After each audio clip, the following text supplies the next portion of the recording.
Hello everyone, मैं राहुल सिंह आप सभी का स्वागत करता हूं स्टेप अप एकेडमी में, where you can learn today and lead tomorrow. आज के इस वीडियो में हम पढ़ने वाले हैं महाजनपद पीरियड के बारे में। इसके पहले के वीडियोस में हम इंडस वैली सिविलाइजेशन और वैदिक सिविलाइजेशन के बारे में पढ़ चुके हैं। वैदिक सिविलाइजेशन खत्म होने के बाद महाजनपद पीरियड स्टार्ट होता है। हमने ये देखा था कि लेटर वैदिक पीरियड में जनपद बनने लगे थे, है ना। हमने जाना था कि भाई जो आर्यंस थे वो सतलुज, झेलम, व्यास, सरस्वती इन रिवर की वैलीज में सेटल हुए इनिशियली, लेकिन फिर धीरे धीरे वो वहां से शिफ्ट हुए कहां पर, गंगा के फर्टाइल प्लेन्स में, और यहां पर इन्होंने ये जनपद का फॉर्मेशन किया। जनपद का मीनिंग क्या होता है? रीजन ऑफ ह्यूमन सेटलमेंट, मतलब जहां पर लोग रह रहे हो। जन मतलब कि लोग, तो जहां पर लोग रह रहे हो जनपद उसे कहते हैं। और ये जनपद इन्होंने कहां बनाए? Fertile planes of Ganga river. अब यहां पर धीरे धीरे ये जनपद महाजनपद में कन्वर्ट हो गई, इनकी पॉपुलेशन और बढ़ने लगी, इकोनॉमिक एक्टिविटीज और ज्यादा होने लगी। तो ये जो महाजनपद का फॉर्मेशन हुआ यहां पर, ये महाजनपद के बारे में हमें जानकारी मिलती है बुद्धिस्ट और जैन लिटरेचर से। और ये जो बुद्धिस्ट और जैन लिटरेचर हैं, इनसे हमें 16 महाजनपद के बारे में पता चलता है। इन 16 महाजनपद में से कुछ मोनार्किकल थी और कुछ रिपब्लिक, यानी कि उस समय भी देखिए, हम यहां पर समझ सकते हैं कि ऐसा नहीं है कि डेमोक्रेसी नहीं हुआ करती थी। रिपब्लिक है, यानी कि लोग अपना राजा खुद चुनते थे और एक राजा नहीं, मल्टीपल राजा होते थे, है ना। तो कुछ रिपब्लिकन स्टेट्स के नाम याद रखें, इनके अलावा जो भी हैं वो सब मोनार्किकल है ना। तो रिपब्लिकन स्टेट में कौन कौन सी आती हैं? वाजी, माला, कुरु, पंचाल, कामभोजन, अशाका। तो देखिए भाई, ये यहां पर हम इनकी लोकेशन देख सकते हैं। वाजी, माला, कुरु, पांचाल, कामभोज एंड अशाका, ये जो 6 हैं, ये क्या हैं? रिपब्लिकन महाजनपद से, मतलब यहां के लोग अपने राजा खुद चुनते थे। लेकिन बाकी के जो हैं वो क्या है? मोनार्किकल। अब यहां पर हम देखते हैं कि 6th सेंचुरी से, 6th century before current era से जो इंडियन हिस्ट्री है वो मेनली किस चीज के बारे में है? इन 4 स्टेट्स के बीच में जो लड़ाई चल रही थी, इन 4 महाजनपद के बीच में जो लड़ाई चल रही थी, मेनली इनके बारे में।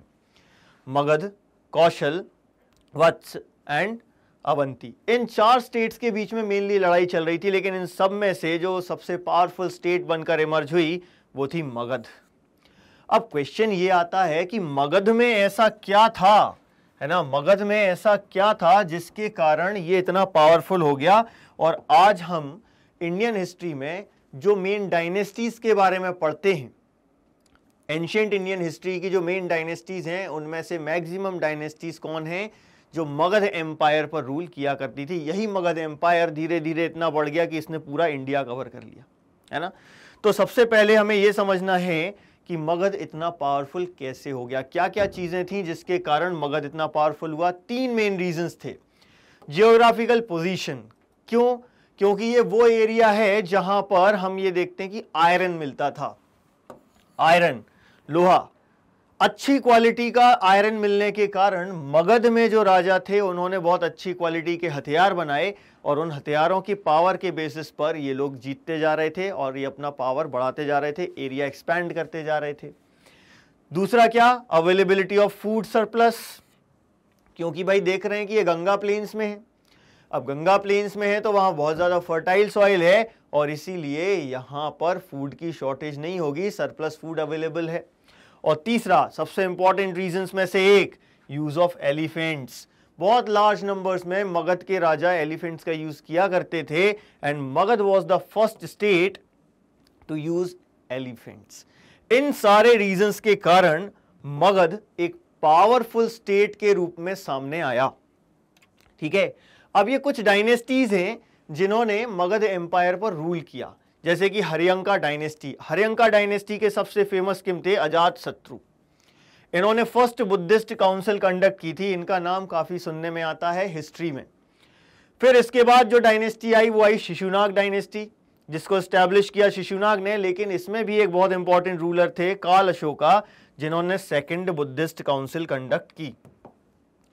इसके बाद की दो डायनेस्टीज के नाम हमने सबसे ज्यादा सुने हैं, Nanda dynasty and Maurya dynasty. Nanda dynasty में महापद्मानंद जो थे वो कहलाते हैं first empire builder of Indian history. सबसे पहले एम्पायर बनाना इन्होंने स्टार्ट किया और इसमें आखिरी रूलर थे धनानंद। इनका नाम सभी ने सुना होगा, जिनको हटाकर चंद्रगुप्त मौर्य ने मौर्य डायनेस्टी स्टैब्लिश की। इन दो डायनेस्टीज के बारे में हम सबने सुना है और यही मौर्य डायनेस्टी में जो ग्रेट रूलर्स हुए उनमें एक थे अशोका। इंडिया के ग्रेटेस्ट रूलर्स में इनका नाम आता है और इन्होंने भी थर्ड बुद्धिस्ट काउंसिल, क्योंकि हम जानते हैं इन्होंने बाद में बुद्धिज्म को अडॉप्ट कर लिया था कलिंग वॉर के बाद, है ना। तो अशोक जो है वो मौर्य डायनेस्टी के ही किंग थे, जिनके अशोक स्तंभ से ही हमारे भारत का जो तिरंगा है उसमें जो चक्र लिया गया है वो इनके अशोक स्तंभ से ही लिया गया है। हमारा जो नेशनल एम्बलम है वो भी अशोक स्तंभ से ही लिया गया है। तो अशोक का नाम हम सभी जानते हैं जो मौर्य डायनेस्टी को बिलोंग करते थे, यानी चंद्रगुप्त मौर्य अशोक के दादाजी थे। ठीक है, तो ये कुछ इंपॉर्टेंट डायनेस्टीज हैं जिन्होंने मगध एम्पायर पर रूल किया। लेकिन हमें यह समझना है, अभी एम्पायर्स के बारे में हम बात नहीं करेंगे। अभी हम किस चीज के बारे में बात करेंगे कि जब ये महाजनपद बनी तो इन महाजनपद की खासियत क्या थी, ऐसा क्या था इन महाजनपद में, क्या कॉमन फीचर्स थे जिनके कारण हम इनको अलग से पढ़ रहे हैं। तो क्या कॉमन फीचर हैं? सबसे पहली चीज क्या आ गई? Standing army. अब किंग्स स्टैंडिंग आर्मी मेंटेन करने लगे। थ्रू आउट द ईयर इनके पास आर्मी होती थी। पहले ऐसा नहीं होता था, पहले जब वॉर पे जाना होता था तब आर्मी इकट्ठी करते थे, लेकिन अब स्टैंडिंग आर्मी है इनके पास। दूसरी चीज क्या?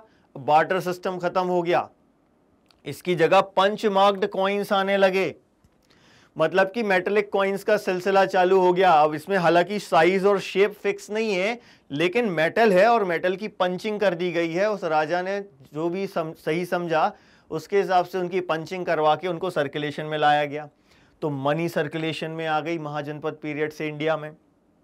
एंड रेगुलर टैक्सेस कलेक्ट किए जाने लगे। अब ओकेशनल गिफ्ट से काम नहीं चल रहा है, अब रेगुलर टैक्सेस कलेक्ट किए जा रहे हैं। हर एक से टैक्स कलेक्ट किया जा रहा है। जैसे कि सबसे पहले क्रॉप्स पर यानी कि फार्मर्स पर टैक्स है, ये फिक्स था। कितना? 1/6 ऑफ द टोटल प्रोड्यूस। जो कुछ भी प्रोड्यूस हो रहा है उसका 1/6, उसके 6 हिस्से किए जाएंगे और उसका 1 हिस्सा जाएगा राजा के पास, यानी राजा है, किंग है। इसके बारे में भी अभी हम पढ़ेंगे। दूसरा जो है क्राफ्ट पर्सन।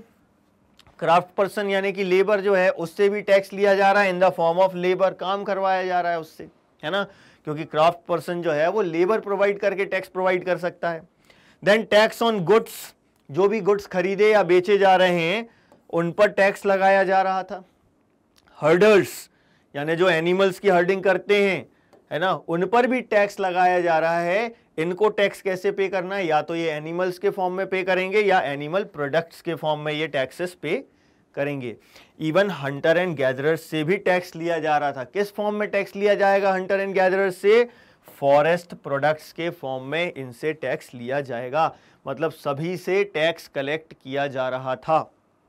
ठीक है, अब ये जो हमने महाजनपद पीरियड पढ़ा ये इसके कॉमन फीचर्स हो गए। लेकिन एक सिविलाइजेशन में हमेशा हमें कंफ्यूजन रहता है। हमारे दो एपिक्स हैं, रामायण और महाभारत।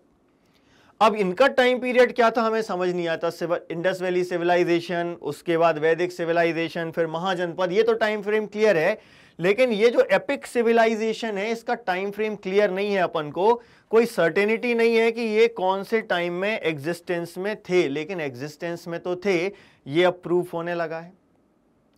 तो भाई इसके टाइम फ्रेम की बात नहीं करते हम। एपिक सिविलाइजेशन में टाइम फ्रेम क्या था छोड़ देते हैं अभी फिलहाल, ये कंट्रोवर्शियल है। लेकिन हम ये देखते हैं कि रामायण और महाभारत दो एपिक्स हैं और रामायण महाभारत से बहुत पहले कंपोज किया गया। इनमें कुछ सिटीज के नाम मिलते हैं, जैसे रामायण में अयोध्या एंड मिथिला, और महाभारत में हमें जिन सिटीज के नाम मिलते हैं जैसे कि कुरुक्षेत्र, इंद्रप्रस्थ, हस्तिनापुर एंड द्वारका, ये सारे नाम सुने हुए हैं और आर्कियोलॉजिकल एक्सकेवेशन से ये प्रूव हुआ है कि इनमें से ज्यादातर सिटीज एग्जिस्टेंस में थीं। मतलब कि ये एपिक सिविलाइजेशन ये मिथ नहीं है, ये सिविलाइजेशन एग्जिस्टेंस में थी। और इसमें भी हम ये देखते हैं कि कुछ मोनार्किकल और रिपब्लिकन स्टेट्स हुआ करती थी, दोनों टाइप की स्टेट्स हैं। और यहां पर भी राजा हैं, और राजा जो है वो ऑटोक्रेट नहीं था, he was regulated by his religion and his duties. अब इस राजा को भी हेल्प चाहिए होती थी, तो राजा को हेल्प करने के लिए एक काउंसिल ऑफ मिनिस्टर्स होती थी जिसे हम मंत्री परिषद कहते थे, और एक सभा या जनरल असेंबली हुआ करती थी, और ये राजा की हेल्प करते थे एडमिनिस्ट्रेटिव वर्क्स में। ठीक है, अब एडमिनिस्ट्रेशन की बात की जाए तो एडमिनिस्ट्रेटिव कन्वीनियंस के लिए क्या किया गया, हर एक स्टेट को कई यूनिट्स में भी डिवाइड किया जाता था ताकि उस स्टेट को एडमिनिस्टर करने में कोई प्रॉब्लम ना आए। तो देखिए, एपिक सिविलाइजेशन हम किसी भी एक टाइम फ्रेम में सेट नहीं कर पा रहे हैं, लेकिन यह जरूर प्रूफ होता जा रहा है, धीरे धीरे इसके बहुत सारे हमें प्रूफ्स मिलते चले जा रहे हैं कि एपिक सिविलाइजेशंस यानी कि महाभारत और रामायण काल की जो सिटीज हैं वो एग्जिस्टेंस में थी। रामायण के तो अभी हमें प्रूफ नहीं मिल रहा है, लेकिन महाभारत काल की सिटीज भी मिल रही हैं, और उस टाइम पर जो लोग हुआ करते थे, किस तरीके से रहते थे, और उनके आर्टिफैक्ट्स भी अब धीरे धीरे हमको मिलने लगी। ठीक है, तो भाई महाजनपद पीरियड और एपिक सिविलाइजेशन ये हमको याद रखना, ये बहुत ही इंपॉर्टेंट टॉपिक्स हैं। इसके पहले इंडस वैली और वैदिक सिविलाइजेशन के बारे में हम अपने पिछले वीडियोस में पढ़ चुके हैं।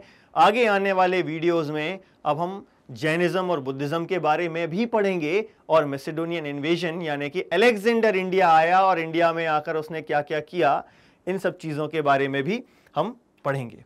लेकिन हमारा ये वीडियो आपको कैसा लगा हमें हमारे कमेंट सेक्शन में ज़रूर बताइएगा, और इन सारे कोर्सेज के डिटेल्ड वीडियोस के लिए हमारे साथ जुड़े रहिए। हमारे चैनल को लाइक कीजिए, सब्सक्राइब कीजिए, और ज़्यादा से ज़्यादा लोगों के साथ शेयर कीजिए।